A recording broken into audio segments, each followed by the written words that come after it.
નમસ્કાર વિદ્યાર્થી મિત્રો, હું ભરત ડોંગા વિડિયો લેક્ચરની અંદર આપનું સ્વાગત કરું છું. 11મા ધોરણની વાત આપણે શરૂ કરવી છે. 11 સાયન્સની અંદર ગણિત વિષયની અંદર પહેલું ચેપ્ટર ગણ આપણે ભણવું છે. ચાલો ગણની વાત કરીએ. તો ગણ ખરેખર આમ જોઈએ તો 9મા 10મા ધોરણની અંદર આપણે એક ગણની વાત આવી ગઈ, ગણ સિદ્ધાંત, એના દાખલા પણ આવી ગયા. તો ત્યાંથી જ શરૂઆત કરીએ. 11મા ધોરણનું પહેલું ચેપ્ટર છે ગણ. આમ જોઈએ તો ગણ ખરેખર અવ્યાખ્યાયિત પદ છે. ગણ છે એ અવ્યાખ્યાયિત પદ છે. અવ્યાખ્યાયિત પદ એટલે એની વ્યાખ્યા આપી શકાય નહીં. પરંતુ ગણનો જો અર્થ આપણે કરવો હોય તો અર્થ કંઈક આવો થાય: નિશ્ચિત સમૂહ. સમૂહ કેવો? નિશ્ચિત, ચોક્કસ પ્રકારનો સમૂહ. પછી સમૂહ ગમે તે પ્રકારે આપણે પસંદ કરી શકીએ. જેમ કે આપણે નક્કી કરીએ કે પ્રાકૃતિક સંખ્યાઓનો સમૂહ, જેમ કે આપણે નક્કી એવું કરીએ કે આપણા વર્ગના તમામ વિદ્યાર્થીઓનો સમૂહ. આ સમૂહ એટલે કે ટોળાની વાત છે, પણ એક નિશ્ચિત પ્રકારનો, એક ચોક્કસ પ્રકારના સમૂહની વાત છે. એને આપણે ગણ એવો શબ્દ આપણે વાપરી શકશું. જો વધારે મારે વિશેષ કેવું હોય તો એવું કહી શકાય કે વસ્તુઓનો સુવ્યાખ્યાયિત સમૂહ. સુવ્યાખ્યાયિત એવો શબ્દ વાપર્યો છે. વસ્તુઓનો સુવ્યાખ્યાયિત સમૂહ, એને આપણે ગણ કહી શકીએ. જો અહીં કોન્ટ્રાડિક્શન, વિરોધાભાસ થાય છે. ગણ સૌથી પહેલા મેં એવું કીધું કે અવ્યાખ્યાયિત પદ છે, અને આગળ જતા વસ્તુઓનો સુવ્યાખ્યાયિત સમૂહ અથવા તો સંગ્રહ, એને આપણે ગણ કીધો છે. ગણનો અર્થઘટન ની અંદર સુવ્યાખ્યાયિત શબ્દ વાપર્યો છે. ખરેખર જો અહીંયા વિરોધાભાસ નથી, સરખું સમજજો. ગણ અવ્યાખ્યાયિત પદ જ છે. કારણ કે કોઈ આપણને એવો પ્રશ્ન પૂછશે કે કયા પ્રકારનો સમૂહ, તો એ કયો સમૂહ જે વાત આવે, સમૂહને ચોક્કસ વ્યાખ્યાયિત કરી શકાતો નથી. ગમે એ પ્રકારનો સમૂહ હાલે, પરંતુ એ નિશ્ચિત હોવો જોઈએ, એ સમૂહ સુવ્યાખ્યાયિત હોવો જોઈએ. આ પ્રકારની વાત છે એ ગણની અંદર વાત થઈ. કન્ફ્યુઝન હજી આપણને થોડુંક હોય તો એક આપણે એ પ્રકારના ઉદાહરણ લઈએ, જેથી કરીને આપણને સ્પષ્ટ ખબર પડે કે કેને ગણ કહેવાય અને કયા પ્રકારના ગણ નથી. આ બંનેનો ભેદ જુદો જુદો પડે એ માટે આપણે ઉદાહરણ જોઈએ. ચાલો, તો પત્તાનો ઢગ છે, એટલે કે આપણે જે રમવાનો પત્તો વાપરીએ છીએ એની વાત છે. તો આપ જાણો છો પત્તાની અંદર કેટલા પેજ હોય, કેટલા પત્તા હોય? 52. આ 52 પત્તાનો સમૂહ બનાવવામાં આવે તો આ સમૂહને ગણ કહીશું આપણે. શા માટે? કારણ કે આપ જાણો છો કે 52 પત્તા ફિક્સ છે. પછી પેલા આપણે એકો લઈએ, પછી દુગી તીગી, એ રીતે કન્ટિન્યુ આપણે આગળ વધીએ તો 10 સુધી આવશે ગલ્લો, રાણી ને રાજા. આ રીતે 13 પેજ થયા. 13 પેજ લાલ, 13 પેજ ફુલ્લી, 13 પેજ ચોરકટ. આ રીતે 4 અલગ અલગ પ્રકારના પેટર્નના 13 પેજ, એટલે કુલ આપણને 52 પેજ મળે. જો હું કોઈ પણ વ્યક્તિને એવું કહું કે પત્તાનો સમૂહ બનાવો તો આ 52 પત્તા જ આપણને મળે. એટલે એ ચોક્કસ થઈ ગયું, એ ફિક્સ થઈ ગયું. જો અહીં વાત કરી હતી સુવ્યાખ્યાયિત થઈ ગયું કે ગમે વ્યક્તિ એનો સમૂહ બનાવશે એ જ પ્રકારનો એક જ સરખો આપણને મળશે. એટલે આ પ્રકારની વાત આપણને ગણની અંદર થઈ શકે. આનો સમાવેશ ગણની અંદર થાય. આગળ ક્રિકેટ ટીમ. તો ભારતની ક્રિકેટ ટીમની અંદર વાત કરીએ તો ભારતની જ્યારે ક્રિકેટ ટીમ મેદાન ઉપર રમવા ઉતરે ત્યારે 11 પ્લેયરોના નામ ફિક્સ હોય, ચોક્કસ હોય. એટલે આ ગણ છે. પ્રાકૃતિક સંખ્યાઓનો ગણ આપ જાણો છો. પ્રાકૃતિક સંખ્યા, મને કોઈ ગણ બનાવવાનું કહે તો મારે પ્રાકૃતિક સંખ્યાની અંદર 1 2 3 4 5 અપ ટુ અનંત સુધી, તમને કહે તો તમે 1 2 3 4 5 અપ ટુ અનંત સુધી. આ જ રીતે તમે બનાવો. એટલે ચોક્કસ સુવ્યાખ્યાયિત સમૂહની વાત થાય છે, એટલે ગણ છે. આગળ વધીએ. ભારતની નદીઓનો સમૂહ. ભારત, આપણા દેશની અંદર જેટલી પણ નદીઓ આવેલી છે એ બધા જનો સમૂહ બનાવવાનો કહે તો આ ચોક્કસ વસ્તુ થઈ, અને આ ગણ છે. તો આપણને તો ખરેખર એવું લાગે કે જનરલી જે પણ સમૂહ છે ને એ બધા સમૂહ ગણની અંદર આવે, પણ એવું નથી વિદ્યાર્થી મિત્રો. ગણ નથી એવાય ઘણા બધી વાત આપણે કરવાની થાય, અને ખાસ એ જ જોવાનું થાય કે કયા ઉદાહરણની અંદર ગણ બનતું નથી. તો એવું એક ઉદાહરણ આપણે જોઈએ. ભારતના 10 અતિ પ્રતિભાશાળી લેખકોનો સમૂહ લઈએ, એ સમૂહ ગણ નથી એવી વાત આપણે કરવાની થાય. હવે પૂછો શા માટે? આની અંદર એ સુવ્યાખ્યાયિત તમને એવું લાગે છે કે થાય છે, પણ ખરેખર સુવ્યાખ્યાયિત નથી થતા. અહીં સ્પષ્ટ જુઓ, 10 અતિ પ્રતિભાશાળી આવો શબ્દ વાપર્યો છે. પ્રતિભાશાળીની વાત કરી હોય તો મને કોઈ 10 વ્યક્તિઓના, પ્રતિભાશાળી વ્યક્તિઓના લિસ્ટ બનાવવાના કહે તો મારી રીતે 10 પ્રતિભાશાળી લાગતા હોય એવા વ્યક્તિઓનું લિસ્ટ બનાવું. તમને કોઈ કહે તો તમે તમારી રીતે બનાવો, કારણ કે તમારા મતે એ 10 પ્રતિભાશાળી વ્યક્તિ જુદા છે. જો તમારા ઘરના બીજા કોઈ સદસ્યને આપણે 10 પ્રતિભાશાળી વ્યક્તિઓનું લિસ્ટ બનાવવાનું કહીએ તો એનું પણ જુદું થાય. તો આમ જોઈએ તો જે વ્યક્તિ બદલશે તો એના મત મુજબ 10 પ્રતિભાશાળી લેખકોનું લિસ્ટ પણ બદલશે. તો ગણના મેમ્બર એના ઘટકો ચોક્કસ રહેતા નથી. એટલે કે આ વાત થઈ સુવ્યાખ્યાયિત થતી નથી, નિશ્ચિત સમુદાય થતો નથી, એટલે ગણ નથી. હવે આપણને ક્લિયર થાય કેને ગણ કહેવાય ને કેને ના કહેવાય. જોજો ખાસ, આ ઉપરની જે બાબત હતી એની અંદર કોઈ પણ વ્યક્તિ જો ઘટકો લખવાનું નક્કી કરે અને લખે તો દરેક વખતે ઘટકો એના એ જ મળે, એટલે કે નિશ્ચિત મળે, એટલે કે સુવ્યાખ્યાયિત મળે, એટલે કે ચોક્કસ મળે, એટલે ગણ છે. આની અંદર જો એ કામ કરવાનું કહીએ તો બધા જ ને જુદું જુદું મળે છે, એટલે ગણ નથી. પરફેક્ટ અર્થઘટન થઈ ગયો. અવ્યાખ્યાયિતની વાત એટલા માટે હતી કે જો અહીંયા કેટલા બધા ગણના આપણે ઉદાહરણ લખ્યા છે, પણ ચોક્કસ પ્રકારની વાત આવશે જ્યારે કયા પ્રકારનો સમૂહ, એવો કોઈ આપણને પ્રશ્ન પૂછે તો તમારા તરફથી જવાબ આવે સાહેબ ગમે એ સમૂહ હાલે. પછી પત્તા લ્યો તો વાંધો નથી, ક્રિકેટની ટીમ લ્યો તો હાલે, પછી પ્રાકૃતિક સંખ્યા લ્યો તો હાલે, નદીઓનો સમૂહ લ્યો તો હાલે, કોઈ નિર્જીવ વસ્તુઓનો સમૂહ લ્યો તો હાલે. સમૂહ કોઈ પણ હોઈ શકે. હવે આ ફિક્સ નથી ને, એટલે વ્યાખ્યાયિત નથી, એટલે અવ્યાખ્યાયિત પદ આપણે કીધું છે. હવે એનો અર્થ આપણને ખબર પડી ગઈ. આ પ્રકારની વાત છે. આવા ઘણા બધા ઉદાહરણ તમારી ટેક્સ્ટબુક ની અંદર આપ્યા છે. સ્વાધ્યાય 1.1 ની અંદર સ્ટાર્ટિંગ જ ત્યાંથી થાય. પેલો પ્રશ્ન કે નીચે આપેલા જે વાક્યો છે એમાંથી કયો ગણ દર્શાવે છે અને કયું વાક્ય એવું છે કે જે ગણ દર્શાવતું નથી. આગળ વધીએ. જો અહીં સ્પષ્ટ લખ્યું છે ભારતના ચોક્કસ 10 પ્રતિભાશાળી લેખકો નક્કી કરી શકાતા નથી, એટલા માટે આપણે એવું કહી શકીએ કે ગણ નથી. આગળ વધીએ. એ પ્રકારનું ઉદાહરણ જે સ્વાધ્યાયમાં આપ્યું છે એની વાત કરીએ આપણે. ચાલો, સમૂહ દર્શાવે છે એ ગણ છે કે નહીં એવું આપણે કહેવાનું છે. પેલું, જેથી શરૂ થતા. હવે જે વાત આપણે કોન્સેપ્ટ વાઇઝ સમજ્યા છે ને એ દાખલાની અંદર એપ્લાય થાય અને આપણને દાખલાની અંદર આવડે એ મહત્વની બાબત થાય વિદ્યાર્થી મિત્રો. જેથી શરૂ થતા અંગ્રેજી કેલેન્ડર, જાન્યુઆરી, ફેબ્રુઆરી, માર્ચ, એપ્રિલ, મે, જૂન, આ પ્રકારના કેલેન્ડરની વાત છે. એના તમામ મહિનાઓનો સમૂહ મારે લખવાનો છે. હવે જો ધારો કે આ મારે ગણ લખવો હોય તો હું એને આ રીતે લખી શકું, આ રીતે લખી શકી. એને ધારો કે હું એ નામ આપું, આપ સૌ જોઈ શકો છો. હવે અંગ્રેજી કેલેન્ડરની અંદર જેથી શરૂ થાય એવા તમને બનાવવાના કીએ, મને બનાવવાના કીએ, બધા આવું જ લખશું. જાન્યુઆરી, પછી જૂન, જુલાઈ. આ ગણની અંદર 3 ઘટકો છે. હવે આના સિવાય કોઈ મેમ્બર આવશે આની અંદર? નહીં. તમને કહેશે કે આ સમૂહ બનાવો, આના એલિમેન્ટ લખો, તો તમે આ જ રીતે લખવાના છો. ઘરના કોઈ સભ્યને કહીએ તો આ રીતે, મને કહીએ તો આ રીતે. એનું અર્થઘટન કે આ ઘટકો ફિક્સ છે, સુવ્યાખ્યાયિત છે, એટલે આ ગણ છે. આ પેલા દાખલાનો જવાબ આપણને એવો મળે, ગણ છે. અને કારણ આપણે દર્શાવ્યું છે. સામે કારણ એ દર્શાવવાનું કીધું હતું કે તમારો જવાબ છે તો તમે એની સ્પષ્ટતા કરજો કે શા માટે તમે એને ગણ કહો છો અને શા માટે ગણ નથી કહેતા. એટલે પેલામાં ગણ છે એવું આવશે. હું સાચું કરી દઉં છું. જ્યાં ગણ છે ત્યાં આપણે રાઈટની નિશાની કરશું, ગણ નથી ત્યાં આપણે ક્રોસ માર્ક કરશું, એટલે આપણને ખબર પડે. Next question. દુનિયાના 10 પ્રતિભાશાળી, અતિ પ્રતિભાશાળી લેખકનો સમૂહ. આ આપણે હમણાં આગળ જોયું. ગણ નથી, કારણ કે ચોક્કસ ન કહી શકાય, બધાના મતે જુદા જુદા હોય. એના પછી તમારા વર્ગના બધા જ છોકરાઓનો સમૂહ. તમારા વર્ગની અંદર છોકરાઓની સંખ્યા ફિક્સ હશે, છોકરાઓના નામ ફિક્સ હશે, એ ચોક્કસ હશે. હું ક્લાસના કોઈ પણ ટીચરને કહીશ કે તમારા વર્ગના વિદ્યાર્થીઓનું લિસ્ટ કરો તો મને એનું એ જ મળશે, એટલે કે ચોક્કસ મળશે, એટલે ગણ થશે. ગણ થશે. આગળ વધીએ. નેક્સ્ટ. એના પછી બધા જ યુગ્મ પૂર્ણાંકોનો સમૂહ.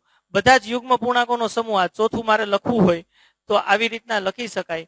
બધા જ યુગ્મ પૂર્ણાંકોનો સમૂહ મારે બનાવવો હોય તો કયા કયા પ્રકારના બધા જ મળશે યુગ્મ પૂર્ણાંક? આપણે આવી રીતના ડોટ ડોટ ડોટ વડે દર્શાવીએ. -2, 0, 2, 4, ડોટ ડોટ ડોટ આ પ્રકારનો બનશે. આ ફિક્સ છે. યુગ્મ પૂર્ણાંકની વાત કરી છે. બધા જ ને એક સરખો જ મળશે, એટલે એ ગણ થશે. આ રીતની વાત છે. તો જો હવે આપણને ચોક્કસ ખ્યાલ આવી ગયો કેને ગણ કહેવાય ને કેને ગણ ના કહેવાય. આગળ ગણને દર્શાવવો કેવી રીતના, આગળ વાત વધારીએ. તો ચાલો એના પછીની વાત આપણે કરીએ. તો ગણને ખરેખર બે રીતે દર્શાવી શકાય છે. એક યાદીની રીત અને બીજું ગુણધર્મની રીત. યાદીની રીતની અંદર ઘટકો યાદી સ્વરૂપે લખવામાં આવે, બે ઘટકોને જુદા પાડવા માટે વચ્ચે અલ્પવિરામ કરવામાં આવે, અને અહીં ઘટકોનું પુનરાવર્તન કરવામાં આવતું નથી. એક ઘટક એક જ વખત લખવામાં આવે છે.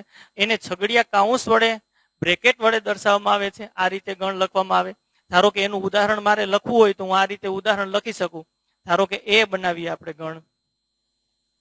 ગણ એ રાખીએ. ગણ એની અંદર આવા ઘટકો આપણે રાખી દઈએ, એ બી સી, આ પ્રકારની વાત કરીએ. આવા ઘણા બધા ઉદાહરણો દઈ શકાય. પ્રાકૃતિક સંખ્યાનો ગણ આપ જાણો છો, એને નેચરલ નંબર n વડે દર્શાવાય. યાદી સ્વરૂપે 1 2 3 4 આમ અપ ટુ અનંત સુધી આવશે. આપ જાણો છો આ પ્રાકૃતિક સંખ્યાનો ગણ છે. પ્રાકૃતિક સંખ્યાનો ગણ સિદ્ધાંતની અંદર 9-10 ધોરણની અંદર આપણે ભણ્યા છીએ. એનું લિસ્ટ કર્યું છે, યાદી બનાવી છે. આ રીતે યાદી સ્વરૂપે લખી શકાય. નેક્સ્ટ એના પછી ગુણધર્મની રીત. ગુણધર્મની રીતની અંદર કોઈ પણ પર્ટિક્યુલર ચોક્કસ ગુણધર્મ આધારિત ઘટકો હોય તો એને ગુણધર્મના સમાન ગુણધર્મ ધરાવતા ઘટકોને ગુણધર્મ સ્વરૂપે લખવામાં આવે. ઉદાહરણ સ્વરૂપે આપણે જો એને લખવું હોય તો આવી રીતના લખી શકીએ, એ બરાબર એક્સ, જેમ કે જ્યાં પી ઓફ એક્સ, આ પી ઓફ એક્સ લખીએ, એ એક્સ નો ગુણધર્મ છે. અહીં ગુણધર્મ એનો લખવામાં આવશે. આ મેં વ્યાપક રીતે લખ્યું છે, તમે સમજી શકો. એટલે એક્સ, જ્યાં પી ઓફ એક્સ એ એક્સ નો ગુણધર્મ છે. હવે ખરેખર ગુણધર્મ સ્વરૂપે લખવાની વાત આવે તો મારે નેચરલ નંબર, પ્રાકૃતિક સંખ્યાને જ ગુણધર્મ સ્વરૂપે લખવા હોય તો આમ લખી શકું, એક્સ, જ્યાં એક્સ એ પ્રાકૃતિક સંખ્યા છે.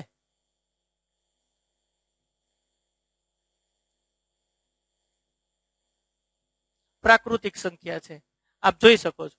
એન પેલા મેં લખ્યું છે યાદી સ્વરૂપે છે, અને આ લખ્યું છે એ ગુણધર્મ સ્વરૂપે છે. તો આની અંદર ક્યાં ઘટકો આવશે? ઉપરના જ આવશે, 1 2 3 4 5, કારણ કે એક્સ એવા લખવાના છે મારે કે જે પ્રાકૃતિક હોય. તો આ ગુણધર્મ સ્વરૂપે થયું. એક્સ જ્યાં પી ઓફ એક્સ, આ જે લખ્યું છે પ્રાકૃતિક સંખ્યા, એનો ગુણધર્મ છે. અહીં સમાન ગુણધર્મ વાળા જ ઘટકો આવશે, એટલે સ્પષ્ટ લખ્યું છે ગુણધર્મનું પાલન ન કરતા હોય એવા ઘટકોનો આની અંદર સમાવેશ થાય નહીં, એનો સમાવેશ ન થાય. આવી રીતની વાત છે. આગળ વધીએ. નેક્સ્ટ એના પછીની વાત કરીએ તો ગણને સંકેતમાં એબીસી વડે દર્શાવાય, કેપિટલ એબીસી વડે દર્શાવાય, અને એના ઘટકોની વાત આવે તો સ્મોલ એબીસી વડે દર્શાવવામાં આવે છે. નેક્સ્ટ આગળ વધીએ તો ગણમાં ક્રમનું મહત્વ નથી હોતું. ક્રમ કોઈ પણ રાખો. આજે મેં ગણ એ રાખ્યો છે, ઇક્વલ ટુ, કોઈ આમ પણ એને લખી શકે, બી પેલા લખે, પછી એ લખે, પછી સી લખે તોય ચાલે. કોઈ આમ લખે, સી લખે, પછી બી લખે, પછી એ લખે તોય ચાલે. વચ્ચે બધે જ બરાબરની નિશાની કરી છે, એટલે આ સરખી જ વાત છે. ગણની અંદર કોઈ ક્રમનું મહત્વ નથી.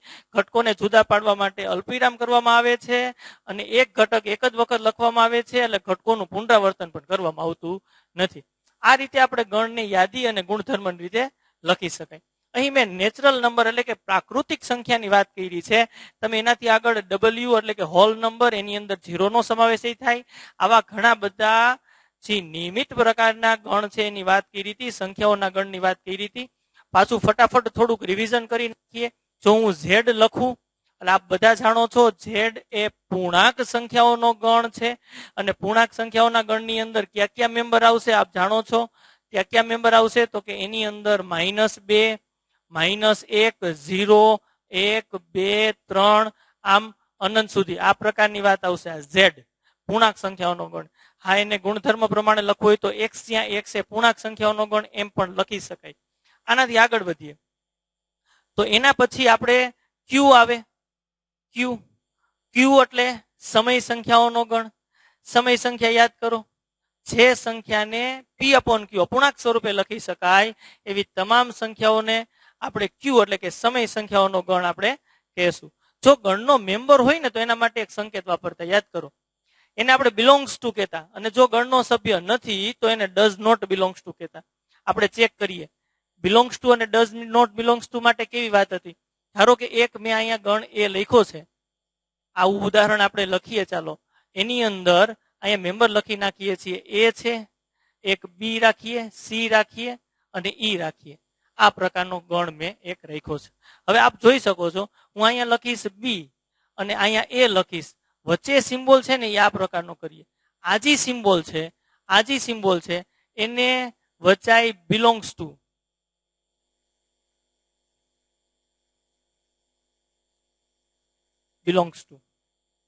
આનો અર્થ શું થાય? અર્થ હાવ સેલો છે. બી છે એ ગણ એનો સભ્ય છે. બી છે એ ગણ એનો સભ્ય અથવા તો ઘટક પણ કહી શકાય. જો સભ્ય ન હોય તો સંકેત ડઝ નોટ બિલોંગ્સ ટુ એવો આવે. જો આપણે લખવું હોય તો અહીં લખી શકીએ જી અને અહીંયા એ હું લખું તો તમે વચ્ચે સ્પષ્ટ આવું લખશો આમ. અને ડઝ નોટ બિલોંગ્સ ટુ એવું વચાય. અને જે આપણે વાંચવું હોય તો આપણે આવું રીતના વાંચી શકીએ ડઝ નોટ બિલોંગ્સ ટુ.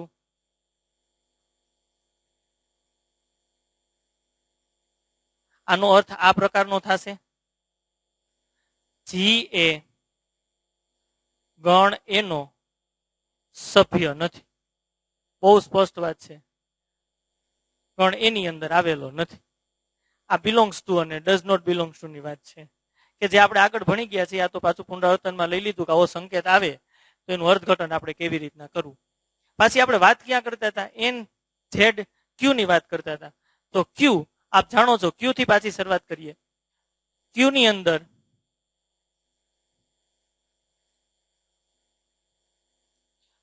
અંદર પી અપોન ક્યુ સ્વરૂપે લખી શકાય એવી વાત છે. ધારો કે આ સમય સંખ્યાની વાત આપણે કરીએ. ક્યુ તો એને આપણે ગુણધર્મ પ્રમાણ લખી એવા એક્સ કે જો એક્સ બરાબર એને પી અપોન ક્યુ સ્વરૂપે લખી શકાય એવી તમામ પ્રકારની સંખ્યાને સમય સંખ્યા આપણે કહેશું. જ્યાં આપણે ડિક્લેર કરી દઈ કે આ પી છે ને એ આપણે બિલોંગ્સ ટુ એન, પી છે ને એ બિલોંગ્સ ટુ ઝેડ લઈએ. ચાલો પી છે એ બિલોંગ્સ ટુ ઝેડ લઈએ અને ક્યુ છે ને એ બિલોંગ્સ ટુ એન લઈએ.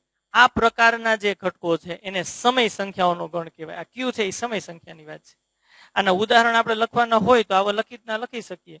આપ જાણો છો, જો -1/3 લખું આ પી અપોન ક્યુ સ્વરૂપે થયું. પી ઝેડ માંથી છે અને ક્યુ છે એન માંથી છે. હા 2/7 લખો ચાલે, 5 લખો ચાલે. તમે કહેશો 5 તો સાહેબ પ્રાકૃતિક સંખ્યા છે, આ સમય સંખ્યા કહેવાય જ ને, કારણ કે છેદમાં કાંઈ ના હોય તો એક તો લખી જ શકીએ. આ થઈ ગયું જો પી અપોન ક્યુ. બહુ સહેલી વાત છે. હજી કોઈ આમ લખે જાણતા હોય લખી શકે 0.7. આ સમય સંખ્યા છે. હા, કારણ કે આને ઇક્વલ ટુ આમ લખી શકાય 7/10. એટલે બહુ સહેલી વાત છે કે પી અપોન ક્યુ સ્વરૂપે અપૂર્ણાંક સ્વરૂપે લખી શકાય એવી તમામ પ્રકારની સંખ્યાને સમય સંખ્યા કહેવાય. જેને પી અપોન ક્યુ સ્વરૂપે ન લખી શકાય એને અસમય સંખ્યા કહેવાય. અસમય સંખ્યા પી અપોન ક્યુ સ્વરૂપે ન લખી શકે એવી સંખ્યા અસ્તિત્વ ધરાવે કે જેને પી અપોન ક્યુ સ્વરૂપે ન લખાઈ શકાતી હોય. ચાલો દીને યાદ કરો. દીને આવડશે? હા આવડશે.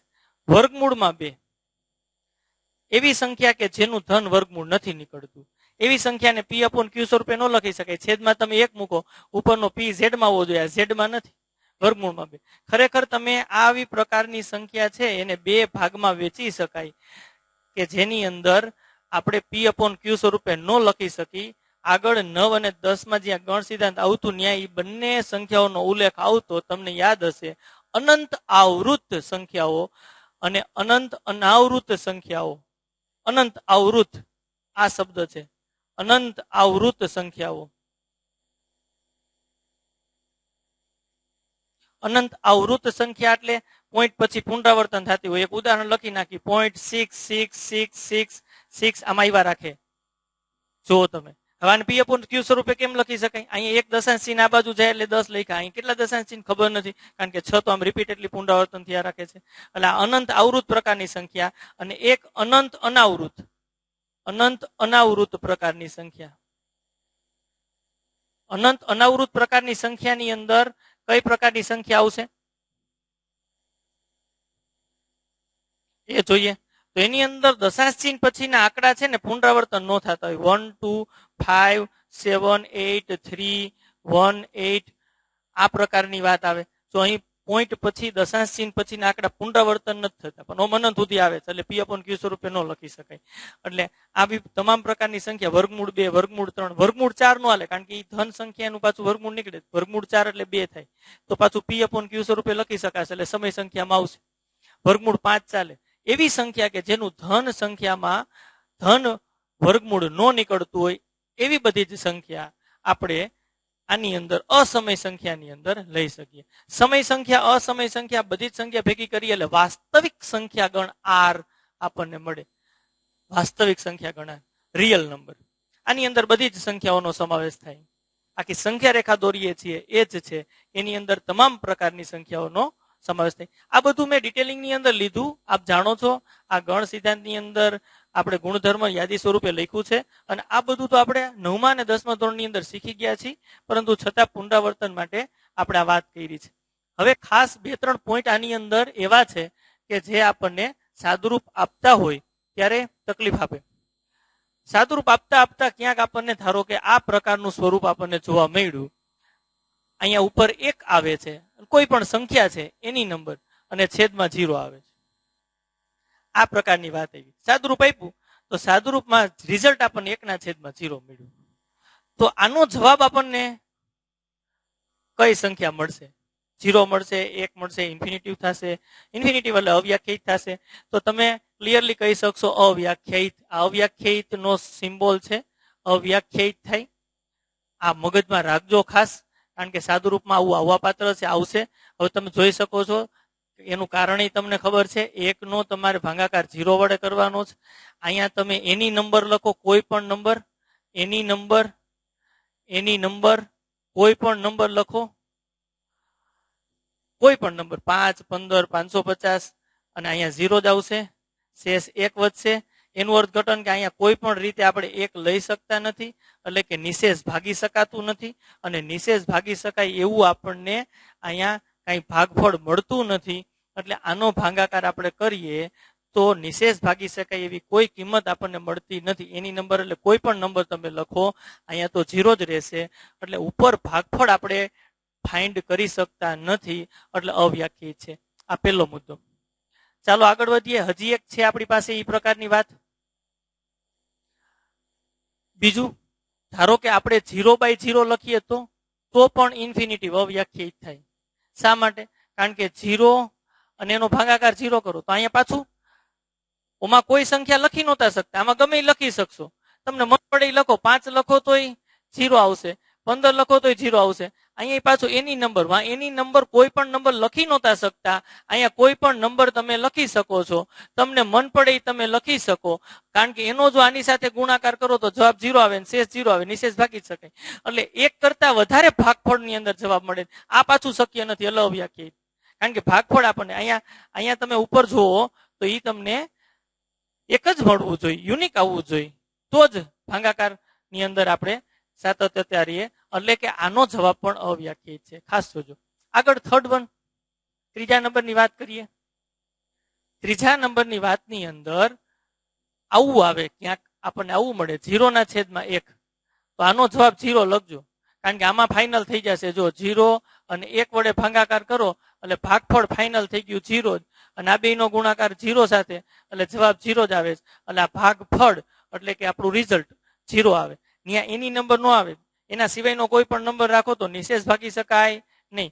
નિશેષ ભાગી શકાય એવો એક જ જવાબ મળે છે, અને એ 0 સાથે તમે ગુણાકાર કરો એટલે શેષ 0 વધે છે. એટલે આનું રિઝલ્ટ 0 આવશે. આ 3 પ્રકારની વાત, એટલે કે 0/1, 1/0 અને 0/0. આ 3 રિઝલ્ટ ફાઇનલી જવાબ મળે તો આ રીતે અર્થઘટન કરજો. ઉપરના બેમાં અવ્યાખ્યાયિત થશે અને આની અંદર જવાબ 0 આવશે. આ રીતની વાત. આગળ વધીએ, થોડાક ઉદાહરણ લઈએ આપણે. યાદી સ્વરૂપે અને ગુણધર્મ સ્વરૂપે લખવાની વાત છે. તો યાદી સ્વરૂપે લખો એવો ખૂબ સિમ્પલ દાખલાઓ છે. આ સ્વાધ્યાયનો ત્રીજો દાખલો છે 1.1 નો. આની અંદર મેં 50% જેવી રકમ લખી છે. આગળ મેં 5 તમને ગણના છે કે નહીં એવી દાખલાની વાત કરી. 5 ટેક્સ્ટબુકમાં વધારે છે, કુલ 10 છે. યાદી સ્વરૂપે લખવાની અંદર 6 છે. આપણે 3 દાખલાની ચર્ચા કરીએ, 3 તમે હોમવર્કની અંદર કામ કરી શકો. x ત્યાં x એ પૂર્ણાંક છે એવી રીતની વાત કરી છે, અને x ની કિંમત -3 અને 7 ની વચ્ચે. હવે પૂર્ણાંક સંખ્યાથી આપણે વાકેફ છીએ, પૂર્ણાંક એટલે z થાય. -3 અને 7 ની વચ્ચે આ ગુણધર્મ સ્વરૂપે લખેલું છે, આપણે યાદી સ્વરૂપે લખવું છે. તો આની અંદર ચાલો લખાવો. -3 થી આ બાજુ મોટા એટલે -2 આવશે, -1 આવશે, 0 આવશે. યાદી સ્વરૂપે બનાવી. 1 આવશે, 2 આવશે, 3, 4, 5 અને 6. 7 નહીં આવે કારણ કે 7 કરતા તો નાના છે. નેક્સ્ટ વન, એના પછીના દાખલામાં આગળ વધીએ. 6 કરતા નાની પ્રાકૃતિક સંખ્યા એટલે ગણ બી ની વાત કરીએ. 6 કરતા નાની પ્રાકૃતિક સંખ્યાની વાત આપણે કરવી છે. 6 કરતા નાની પ્રાકૃતિક સંખ્યા કઈ છે ચેક કરીએ. તો પ્રાકૃતિક સંખ્યા 1, 2, 3, 4 અને 5. 6 કરતા નાની કીધી છે. આગળ વધીએ, ગણ સી ની વાત કરીએ. તો ટ્રિગોનોમેટ્રી શબ્દ છે, ત્રિકોણમિતિ. ટ્રિગોનોમેટ્રી શબ્દના મૂળાક્ષરોનો ગણ. તો મૂળાક્ષરો બનાવો. સૌથી પહેલા ટી લખશું, પછી આર, બધા જ એક એક વખત મૂળાક્ષરો લખવાના. પછી આઈ છે, પછી જી છે, પછી ઓ છે, પછી એન છે. જોતા જાજો. પેલા ટી છે, પછી આર છે, પછી આઈ છે, પછી જી છે, ઓ છે, એન છે. પાછો ઓ આવે છે તો ઓ બીજી વખત ગણમાં લખવાનો નથી. આગળ વધીએ એના પછી ઓ પછી એમ આવે છે તો એમ લખશું, કારણ કે એમ આની અંદર ક્યાંય આવ્યો નથી, એમ લખશું. એમ પછી આગળ વધો, પાછું ઈ આવે છે, આની અંદર ઈ પણ આવ્યો નથી એટલે ગણ ની અંદર આપણે મેમ્બર લખશું ઈ. પછી આગળ ટી, ટી આવી ગયો છે, પુનરાવર્તન થાય છે, નહીં લખાય. આર, આર આવી ગયું છે, અને છેલ્લે ફાઇનલી વાય આવે છે એટલે વાય. આ આપણે ટ્રિગોનોમેટ્રી શબ્દના મૂળાક્ષરોને યાદી સ્વરૂપે લખ્યા કહેવાય. તો આ રીતે વિદ્યાર્થી મિત્રો યાદી સ્વરૂપે આપણે ગુણધર્મમાંથી યાદી સ્વરૂપે લખી શકીએ. આનું ઉલટું પણ થઈ શકે. ઉલટું એવું થઈ શકે કે આપણને યાદી સ્વરૂપે આપ્યું હોય અને એનું આપણે ગુણધર્મમાં ફેરવવાની વાત આવે. નેક્સ્ટ, એના પછીની વાત કરીએ. ચાલો, ગુણધર્મ સ્વરૂપે લખવાની વાત. તો આવી રીતના સંખ્યાઓ છે, 3, 6, 9 અને 12. તો આ પેલા દાખલાની વાત મારે કરવી હોય તો હું આ રીતે કરી શકું. ગણ એ બરાબર 3, 6, 9 અને 12 એટલે 3 નો ગુણક છે. તો ગુણધર્મ પ્રમાણ લખવા માટે x લખશું આપણે. જેમ x એ કેનાથી નાના 3 ના ગુણક છે. હા, 12 પછીનો અંક લખી નખાય. 13 થી નાના 3 ના ગુણક આવી રીતના લખાય. અને x છે ને એ belongs to n. Belongs to n એટલા માટે લખ્યું પ્રાકૃતિક સંખ્યા. હવે 13 થી નાના 3 ના ગુણક, 3 ના ગુણક ની વાત આવે એટલે 1 સાથે ગુણાય 3 એટલે 3, 3 નો ગુણાકાર 2 સાથે 6, 3 નો ગુણાકાર 3 સાથે એટલે 9, 3 નો ગુણાકાર 4 સાથે એટલે 12, 3, 6, 9, 12. પછી વધી જશે 3 થી નાના કીધા.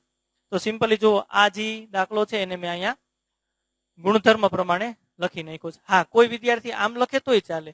x જેમ આમ જેમ નિશાની કરશો તોય વાંધો નથી. અહીં x બરાબર આવું લખે 3n, પછી n ડિક્લેર કરી નાખે કે n ની કિંમત છે ને એ કેટલી રાખવી. આપણે n નક્કી કરી નાખે. 1 હમણાં મેં કીધું હતું, અને 4 ની વચ્ચે એટલે n બરાબર 1, 2, 3, 4 કોઈ પણ રાખી શકાય. x બરાબર 3n, અને પછી n કેમાંથી લેવાના છે તો કે પ્રાકૃતિક સંખ્યામાં. જો આને તમે યાદી સ્વરૂપે લખો ને તો આવું જ મળે, 3, 6, 9 અને 12. કેમ? તો અહીં n ની કિંમત 1 આવશે, 2 આવશે, 3 આવશે, 4 આવશે. n ની કિંમત જુદી જુદી આપણને મળશે. અહીં 1,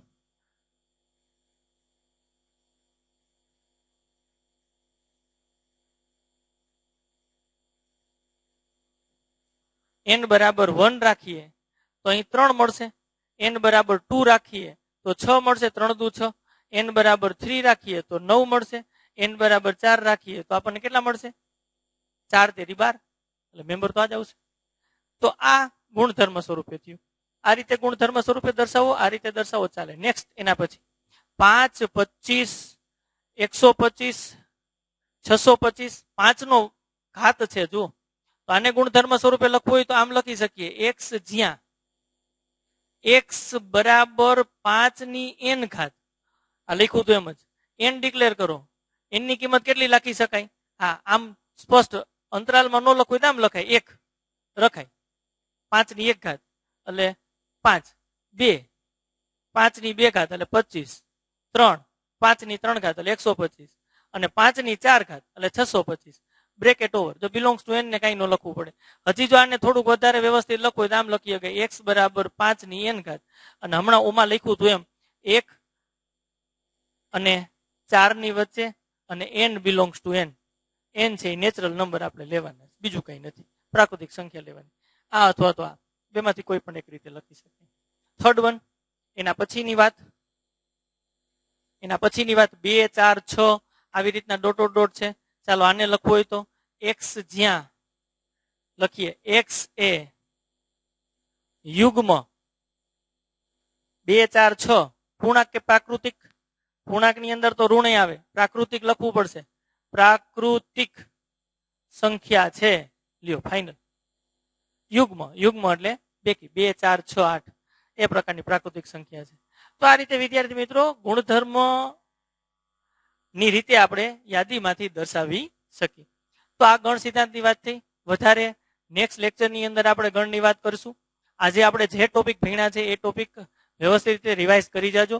ટેક્સ્ટબુક આવી ગઈ હોય તો ટેક્સ્ટબુકની અંદરથી જે દાખલા મેં સ્કીપ કર્યા છે, આમાં 3 છે તો બાકી 2 દાખલા બાકી રાખ્યા છે, એ દાખલા તમે ટ્રાય કરજો, તમારી રીતે થઈ જશે. તો ચાલો મળીએ નેક્સ્ટ લેક્ચરની અંદર.